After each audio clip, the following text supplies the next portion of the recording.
Hi, I'm Rachel. I'm a Success Alchemist and the creator of the AAA Method, which is a 3-step formula to transform any area of your life or business so you can be, do, and have what you really want in this lifetime. The following video is a segment from the AAA Method program that is available at AAAshift.com. In it, I explain mindset, and I explain it in a way you probably have never heard before. So I'm excited for you to see this. Now, just a warning, there is a section in the digital program where I talk about the conscious and the subconscious. And I think in this video, I mentioned that I'll talk more about the subconscious, but in this free version, I don't. However, if you want the full video, come and watch it at AAAshift.com. Links below. And I want to invite you to one of our free monthly meetups. You can also check the website for the next date and to register. This triangle is going to represent your mindset. So obviously at the top here, we have thoughts. And our thoughts are the mental activity you're consciously aware of, like your internal dialogue, if you've got it, your memories, your ideas, your opinions, your judgments, your imagination, your problem solving. You probably know what your thoughts are, right? They're often triggered by sensory inputs. So your sight, your smell, your touch, all that from your environment, your observations. So what are you noticing? And habitual patterns. It's estimated we have between 6,000 and 70,000 thoughts per day. Now, there's a little asterisk there because this is based on limited, very complex research. So take it with a grain of salt. But when you start to really become aware of your thoughts, you do start to notice like, oh gosh, it is kind of just going all the time. And about 95% of our thoughts may be the same as the day before. Again, limited complex research, but when you become aware of what it is that you're thinking, I don't know about you, but I've noticed I do tend to think the same things every single day. Not necessarily verbatim, but a lot of times they have the same themes or I'm chewing on the same problems. And when I do certain tasks, I notice that it tends to spring up certain mental chatter for me, depending on the task. It's kind of an interesting thing. Most thoughts are automatic and habitual, so they're not necessarily consciously chosen. It's not like we're waking up or going through the day and going like, what am I going to think about today? It's just kind of running. And thoughts often spring from your observations, so they're springing from the environment. So right now, I'm going to trigger some thoughts for you, okay? And depending on your age, you may or may not get this, but here's the first one. Who are you going to call? Did a phrase pop up in your mind for that one? If not, here's another one. Nothing beats a Jet2 holiday. Did something pop up for you? Maybe a little song? Okay, I'll do another one. Again, depending on your age, it's as if. Did that conjure an image for you? The funny thing about that is you also can't not think a thought. Like if I say to you, don't think of a purple elephant. Did you think of a purple elephant? So thoughts are really interesting. And not all thoughts are true. Your mind can generate distortions, assumptions, and mental clutter. So thoughts aren't truth. And thoughts are not you. It's more like tuning into a radio station. And I don't have a ton of time to get into that concept here. But if you'd like to learn more about thoughts, please check out my podcast. It's called The Cosmic In, and it's available on most streaming platforms. All right, thoughts lead to feelings. And I'll give you an example. So I went to the Calgary Stampede a couple years ago, and as I'm walking in, there's this banner and it shows the musical acts, and I don't really recognize any of them except one, and it's Lord Huron. And Lord Huron is one of my absolute favorite bands. When I saw that they were playing, I knew that I had stuff scheduled for the rest of the week, but I was like, I don't care what I'm doing when they're playing. I am coming back here and I am seeing Lord Huron. I was so excited. Like, I can't even describe the feeling of elation that I felt. And as I'm scanning across the banner, this is all happening within seconds, by the way. I see the name, I'm scanning across the banner, and I see that the dates they were playing were 2 days before. I had missed them, and I was not going to see Lord Huron. I went from the highest of highs to the lowest of lows. I was so upset. And that is an example of a thought being triggered from the environment and sparking a feeling and having it just shift and change on a dime, just like that. I was actually a very interesting sensation afterwards. I was like, oh, that was kind of a neat experience. And by the way, that image is from that event that I missed. That's what I would have seen. So feelings are the subjective experience of emotions. They're how you interpret and internalize emotional energy. Some people say it's energy in motion. And they're one way the body communicates what's happening in the subconscious mind. And I'm going to talk about the subconscious in a little bit. But for now, hopefully you understand what feelings are. You feel feelings, you understand emotions. Feelings are often triggered by thoughts, which are filtered through beliefs, memories, experiences, and emotional patterns to produce what you feel. So you make an observation, perhaps there's a thought about it, and then it goes through this filter, this psychological filter, this social filter, to then create a feeling. They're the wordless expression of your self-image. So your self-image is constructed. It's not actually you. It's been formed over time through your experiences, through your social interactions, all those things create this idea of you. Some people might call it the ego. And having this wordless expression within our mind and body makes sense because the part of our brain that does language is actually really small, right? And when you think about it, words don't really fully capture the full expression of something that's happening internally and externally. So wordless expression is absolutely something that we need, and it's a huge chunk of how we process. They arise in the body before the mind labels them. So it's not like we go, oh, I'm going to be happy, and then the body produces happiness, or I'm going to feel sad and then the body makes it sad, right? It's we notice something, there's a feeling, or sometimes maybe we don't. And sometimes it's actually hard to label. I don't know if you've ever been asked to describe your emotions, but sometimes, words just don't encompass it. Like I know I've been had to describe before and I've been like, well, it's kind of like this, but kind of like that, but neither at the same time, It really is ineffable. Most last 60 to 90 seconds unless sustained by thought. And I love that fact because I know, if I'm having a feeling, especially a negative one, if I don't play with it mentally, it will go away. And there's actually a trick that you can do. You can look this one up. But if you cross your arms and you pat on one side and the other like this for that 60 or 90 seconds as you're feeling an uncomfortable emotion, that helps it dissipate. It has something to do with activating the different sides of your brain in order to move the feeling through. But other ways to do it would be through movement. You can do somatics, you can do breathing, breath work, things like that. So there's lots of ways to deal with that 60 to 90 seconds and not be chewing it and playing with it in your mind. You can feel multiple conflicting emotions at once. So there's some people who say like, oh, you can't feel love and hate at the same time. Yeah, you can. Emotions are complex. Again, they're ineffable. There's no words for them. So there's a complex, muddy soup. And suppressed or unprocessed feelings can store in the body and sometimes show up as pain and disease. So I really wanted to emphasize sometimes, because I know there are a lot of folks online who are just convinced that every single pain and every single disease is caused by suppressed emotion, or that suppressed emotion always manifests as pain or disease. And I don't think that that's true at all. I don't think there's any evidence to support that scientifically.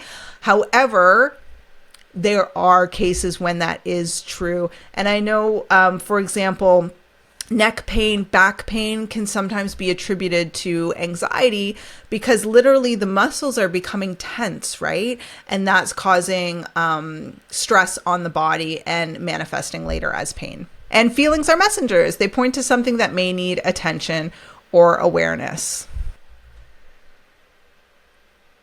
Repeated thoughts, especially with strong feelings or influence, become beliefs.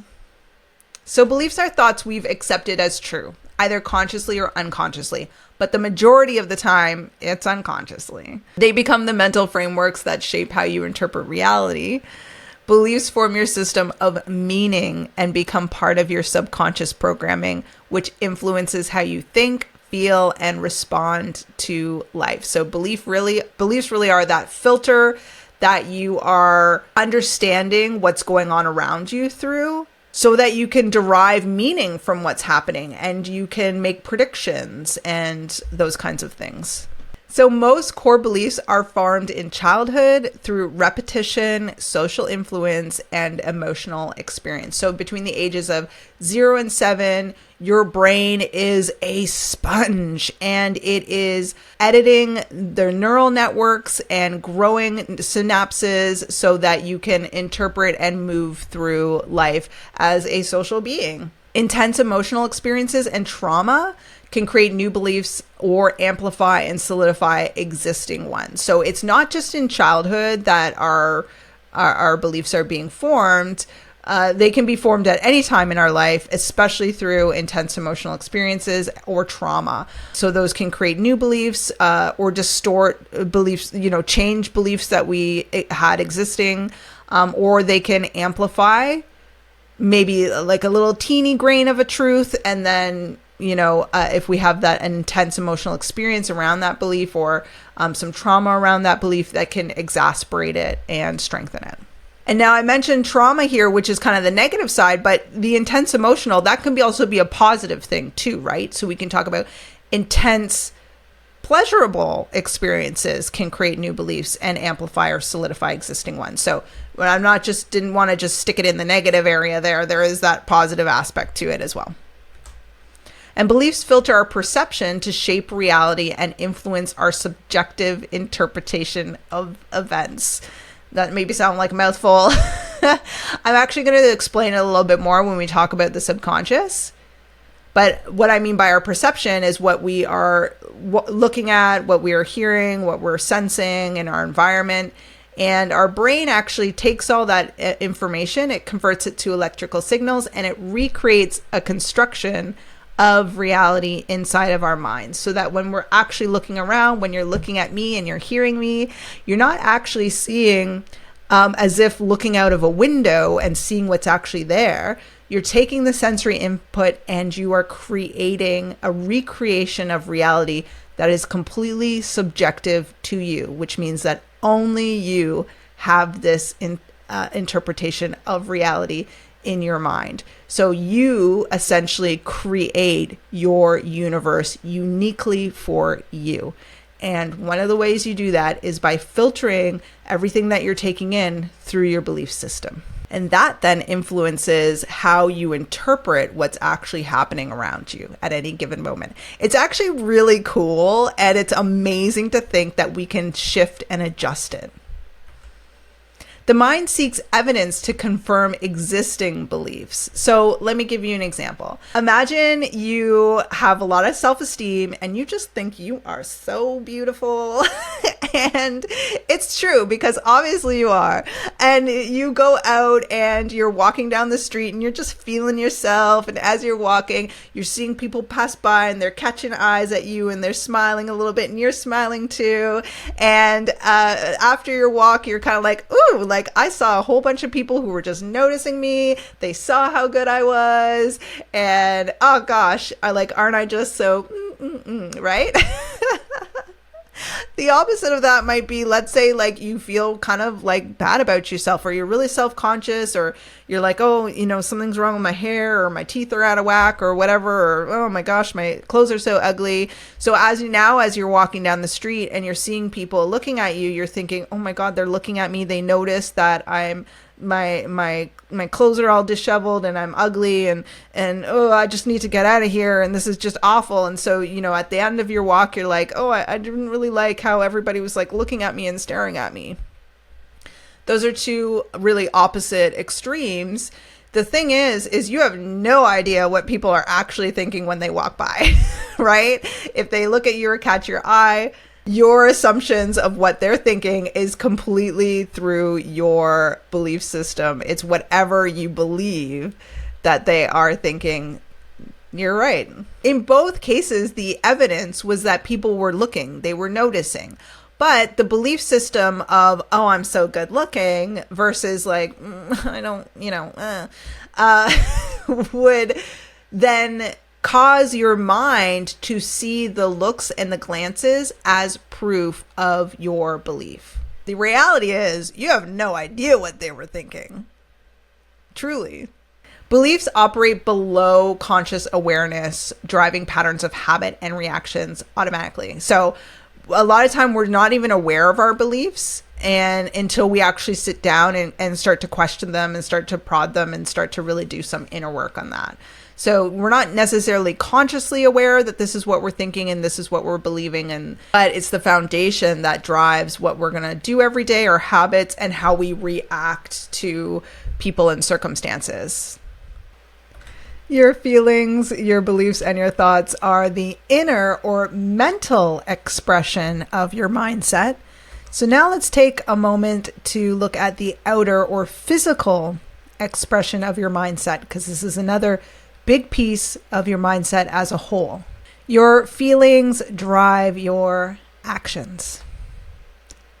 And actions are the physical expression of your internal state. It's what you do, say, or set in motion.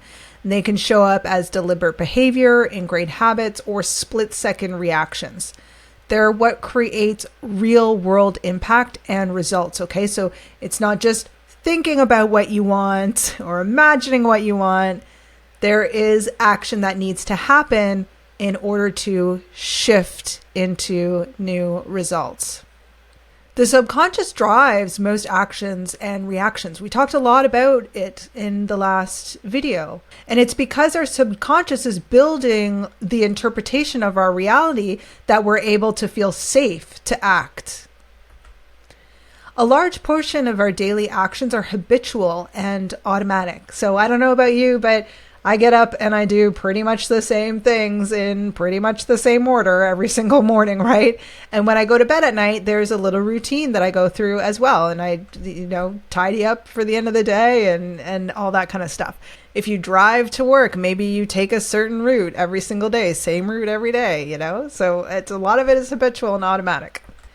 Misaligned action might feel forced, tiring, or bad. And I say bad in air quotes because sometimes it just feels off. I know sometimes when I'm acting not really how I want to act, I kind of feel guilty or ashamed about it, so it's like that bad feeling. And then certainly inconsistent, right? So if we consciously make a decision that we want to go do something, but then when we go to take action, because it's not part of our subconscious, like we end up doing it really inconsistently. So we might have a burst of activity, and then it kind of quickly drops off. Or as soon as we're interrupted in that, like for example, people who go to the gym and then they get sick, all of a sudden they're not going to the gym. And so it takes them a while, even after they're well again, to get back in the habit of going back to the gym. So there's this inconsistency. And aligned action might feel more natural, energizing, good, again, air quotes, because that's really subjective, and in flow. That doesn't mean that if you feel uncomfortable doing something, it's not aligned, because doing anything new or with uncertainty feels uncomfortable. Okay, so that's normal. But sometimes when it's aligned, it feels natural in the sense that it's like you just kind of do it, like you don't overthink it. I remember when I joined a community theater group, I had a lot of experience in community theater as a teenager and a young adult. So when I joined, or when I felt the urge to join a theater group, I wasn't overthinking it. I wasn't like, oh, are they gonna, should I go? Will they like me or whatever? I just was looking online, what's the nearest thing? And I just went, So it was just sort of natural and in flow. I wasn't thinking too much about it. I was just doing it. So that was very aligned action for me because I like community theater. Repeated actions help shape our self-image and reinforce belief. So again, our self-image is a construct. We can shift it, we can change it, we can build, we can expand it.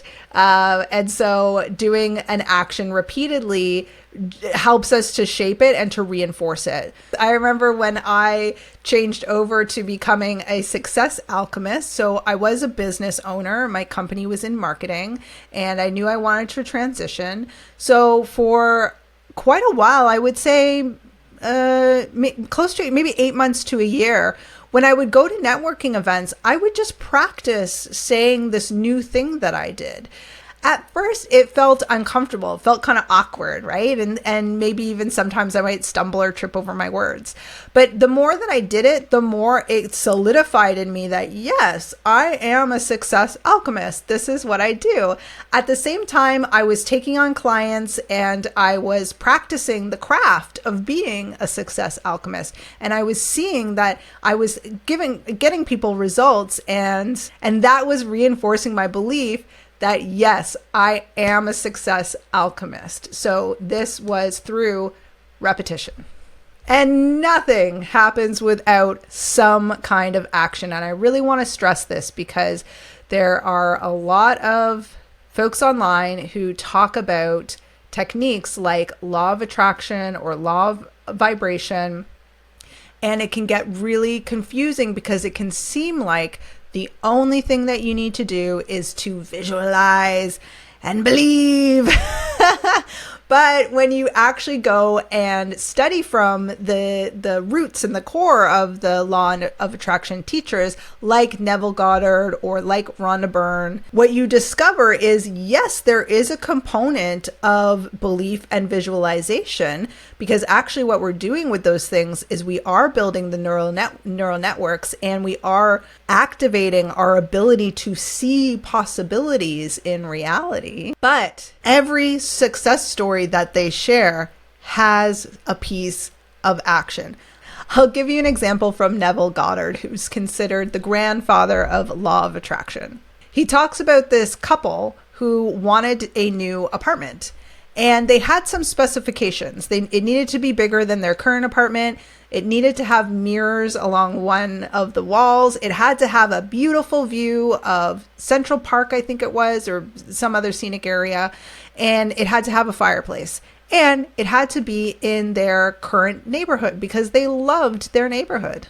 So they would visualize every single night going to sleep in this new apartment or walking around the new apartment, just living inside this new apartment that they knew existed and that they could have. At the same time, they were apartment hunting. Okay, so that's the action piece. They were actively looking for apartments. During this time, they learn that the penthouse in their current building is unoccupied, but it's not on the market. It's a secret. They get a look at the penthouse and it has a beautiful view of Central Park. It has mirrored walls and a fireplace, and it's bigger, and it was in their price budget. It was the perfect apartment, exactly as they imagined it. And the bonus part was it was right inside their building, which they loved. They loved their building. They loved the neighborhood. They just wanted that perfect apartment. And it was there. It was in the penthouse. They were so excited. So they asked the building manager if they could rent the penthouse. And the building manager said no. It had already been promised to another family. They weren't going to hear any of this. So they called a meeting with the building manager, the landlord, all of the stakeholders, and they convinced them to give them the penthouse. So it wasn't just that they imagined and that they believed. They took action, and in the face of an obstacle, they took persistent action. And this is true for anything. So it doesn't mean that you have to force action or manufacture action. if there's genuinely no action to take, it could be that action is going to reveal itself in some other way, in some other form at a later time. It's important to be looking for what it is that you can do, and when you can do something, to go for it, and to go for it with persistence. Let's talk about something that you may not have heard of before when it comes to your mindset, and it's qualia. So qualia is your subjective experience. It includes the physical and contextual factors that shape how you move through life, like your biology, environment, your responsibilities, and available resources. It's not just what's in your mind, so your thoughts, feelings, beliefs, but it's what you're working with internally and externally. Qualia is essentially, it's what it's like to be you as an individual, a unique individual. It includes real world considerations like chronic illness, neurodivergence, caregiving rules, social constraints, and access to resources. So let me give you some example. Now, I don't have ADHD, so I can't actually speak from personal experience, but from what I understand from others, they can experience dopamine deficit, which causes them to have inaction sometimes. And sometimes they may have been told that they were lazy or they're not productive or whatever. And really, there's something biological happening. So the qualia for them is different than somebody who does not have ADHD. That's not a thought, feelings, or beliefs issue. That's a biological thing that's happening. So when they go after their goals and their dreams, they may want to employ strategies in order to manage that aspect. Caregiving roles is another great example. You know, a lot of people say, we all have the same 24 hours in the day, and that is absolutely not true, okay?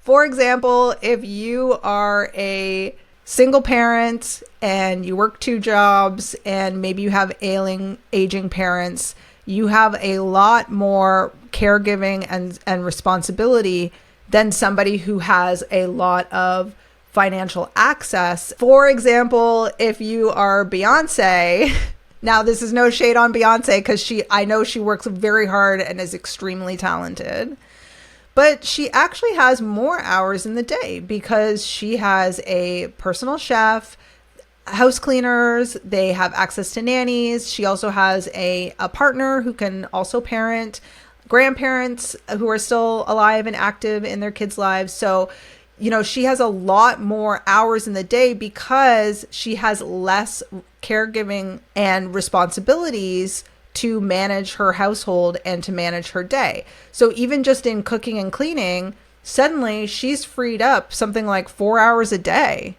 just in that. So my 24 hours being a single parent and having to do all the cooking and cleaning myself, I now have 20 hours and Beyonce has her 24. Let's say somebody has to commute 2 hours to and from work and they're doing all the cooking and they're doing all the cleaning. Suddenly they have 18 hours minus 8 hours of sleep. Suddenly they have 10 hours. Now they're at work 8 hours a day. Suddenly we're down to 2 hours. Okay. So that is the qualia that they're working with. Now, that's not a bad thing. We just want to highlight that because that's not a thought, beliefs, or feelings issue. So we might not approach it from a thoughts, beliefs, feelings issue at first. We might just approach it as it is what it is, and here's our plan to go deal with it. Now, if then there is resistance to that plan, that may be a thoughts, beliefs, or feelings issue, right? But we're going to look at it first as a qualia issue. So 2 people can be in the same situation, but experience completely different qualia.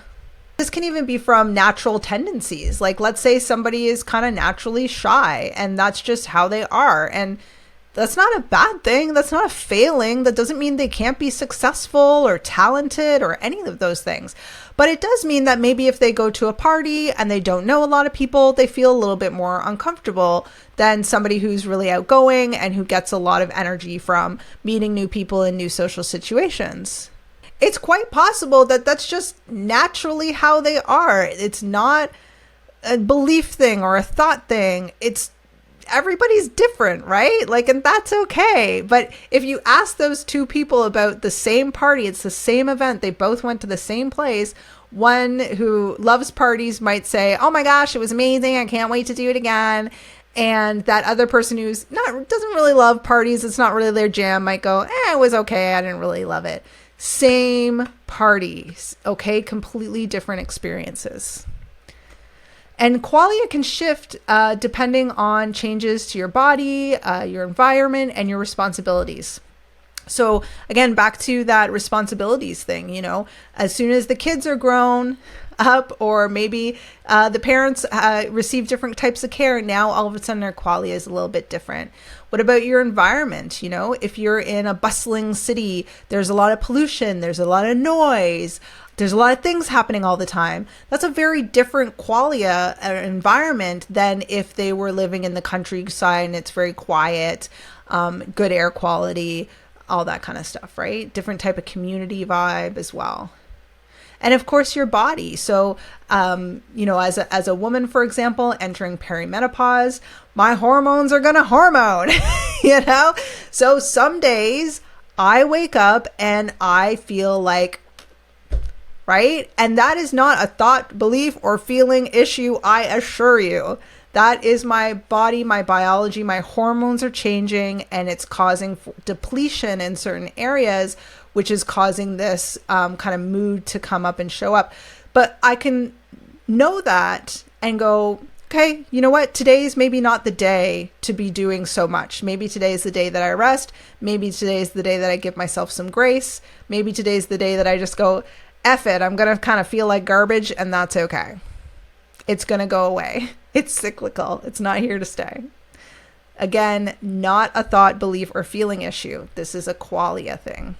And when something isn't strictly due to a thought, belief, or feeling, it might be solved by addressing qualia. So again, we don't want to load everything onto, well, you just have a limiting belief, It could very well be that, no, there is some kind of there is a real social constraint, or there is a real access to resources.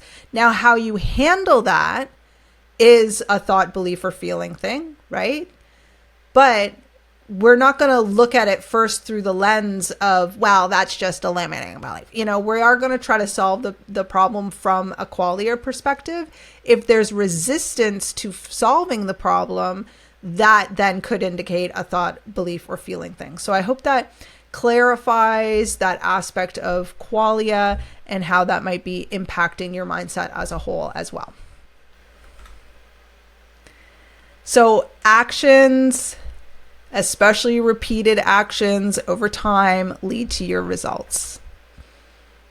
Your results, including your current situation, relationships, and outcomes, are the manifestation of your past actions and habits driven by your past thoughts, beliefs, feelings, and qualia. So what you're experiencing now in the current moment is a result of your past, which is great news, because your future will also be determined by your past, which is now created each moment from now up until that point.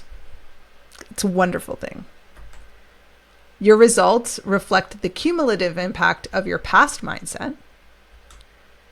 But, and this is, I really want to stress, okay, results are not the same as uncontrollable life events like death, natural disasters, other people's actions, or political economic shifts. Okay, so again, there can be some confusion in the world of mindset and manifestation. This idea, that if something bad happens to you, like let's say you're assaulted or robbed or experience some kind of illness or disability, or there's some kind of disaster in your area that's caused you now to need to move locations or something like that. That is not a reflection of something in your mindset that has caused that to happen in your life. Okay, life is going to life. Things happen. I remember once I had put together a program and I went to go record it. And the day that I recorded it, I broke out in hives. And I don't normally, although there have been times in my life when I have broken out, it's not really that common. But I remember telling somebody this and they were like, oh, because they thought it was an indication that I was subconsciously trying to sabotage myself from creating this program. And of course, that's not true. I probably picked up a virus or ate something or whatever that gave me hives. I recorded that video just fine. It did not stop me. It did not impede me. Although I did in the video, I can tell my neck's a little bit red in it. But if you can't even really tell. It wasn't an issue at all. So I don't want you to think that just because things happen in your life that somehow you've called it in. That's not true at all. There's no evidence to suggest that. Life is going to life. Things are swirling around energetically all the time that a lot of times you can't predict or do anything about. So results reveal what patterns have been active. If your bank account is chronically like hitting the overdraft, that is just a reflection of past patterns that may have been active in terms of your thoughts, your beliefs, your feelings, the qualia, and your actions in the past. And now knowing that, we can take that and make a change in the moment so that for the future, we have a different past that's going to stack up and ensure that our bank accounts are flush and we're no longer hitting those negative balances.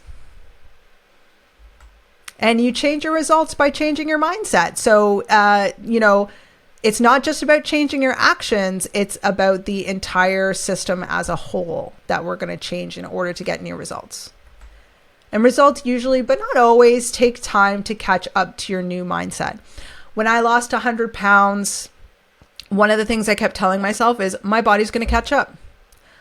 My body's going to catch up. It took me at that time, when I had gotten up to 100 pounds, it was probably 7 years of weight gain that got me up there. So I was like, well, if it took 7 years to put on, it makes sense that it's going to take time to come off, right? And that's okay. And a perfect mindset does not equal perfect results, okay? So just because you're doing all the right things, again, sometimes lifes. And maybe the results that you want aren't exactly as you pictured or imagined or wanted, but sometimes that's actually a really good thing, because when we think about the outcome of what it is that we want and what we're going after, our dreams and goals, we're doing it from a place of our current mindset. And as we expand, as we grow, as we shift, those also shift our possibilities and our awareness of the possibilities. So sometimes what ends up landing is something even better. But also we may be chasing something from that past limited mindset. As we expand, we realize, oh, actually, we want to pivot. We want to change this. Because, I had an idea or a concept of what this was when I started. But now I see something that even better. Or that's going to shift me towards what it is that I truly want. Yeah? Okay. So, and again, because life, things change, things shift. Okay. So we're not so much holding out onto these specific perfect outcomes. And we're also not holding on to this idea that somehow if we're perfectly good, that means that our results are always going to be perfectly good.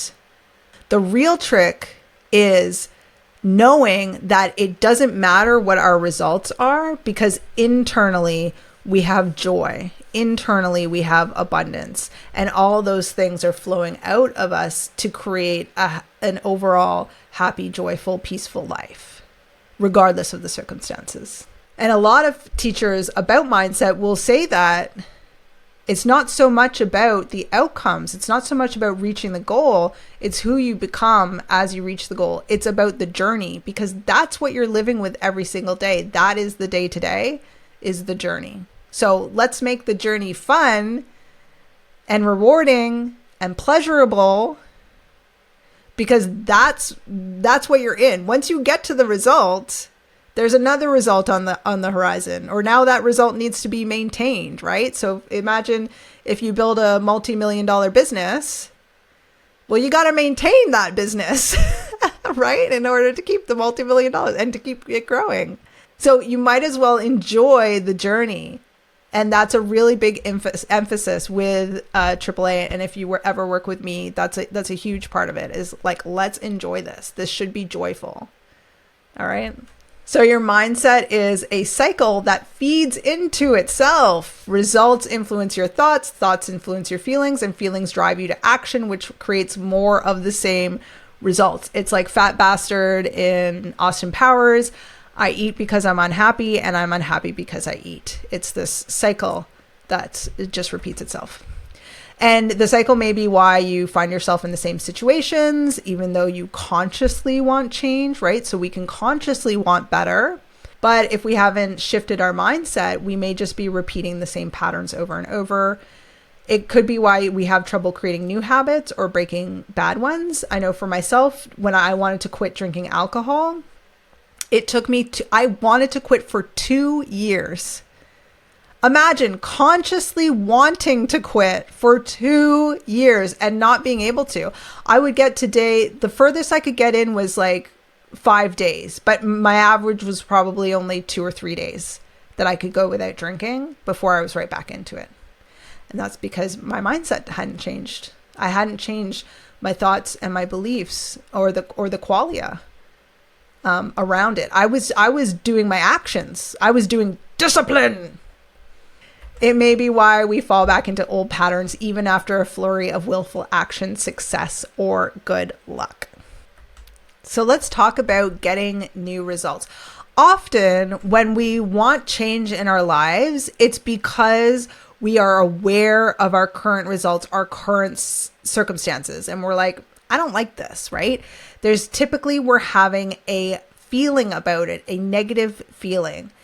Sometimes it starts off as that negative feeling, like I just don't feel right. There's just something about it I just don't like. And then when we start to pick it apart, we start to look at our circumstances and go, oh, maybe it's my job, or I just don't have enough money at the end of the month, or my partner and I, we aren't getting along, or I'm not having enough fun, all these kinds of things. So we're kind of very hyper aware of our current results and the feelings that it's producing. But now we know that those both are aspects of our mindset. There's a fuller picture here, which includes our thoughts, our beliefs, our quality, and our actions, not just the results and the feelings that we're getting. Now we know to get new results, we need a new mindset. But the big question is, how do you get from your current mindset to your new mindset? And that's the AAA method. So it's awareness, alignment, and activation that is going to move you and shift you into a new mindset so you can experience those new results. Now, if you want a shortcut for this, because you're like, gosh, that sounds like a lot, the shortcut is through your feelings. Okay, so following what feels good is going to put you into positions where the results are going to form around you that also feel good. So if you're ever kind of wondering, am I embodying the self-image that's going to get me to the results that I want? Check in with your feelings. And that's that part of that awareness piece. Now you're aware of your feelings. Thank you for watching. Once again, I invite you to come to one of our free monthly meetups. You can check the link below. And if you like this explanation of mindset, if this is something you've never heard before, please leave a comment. Let me know. I love to hear from you. And I hope this was helpful for you today. Okay, bye.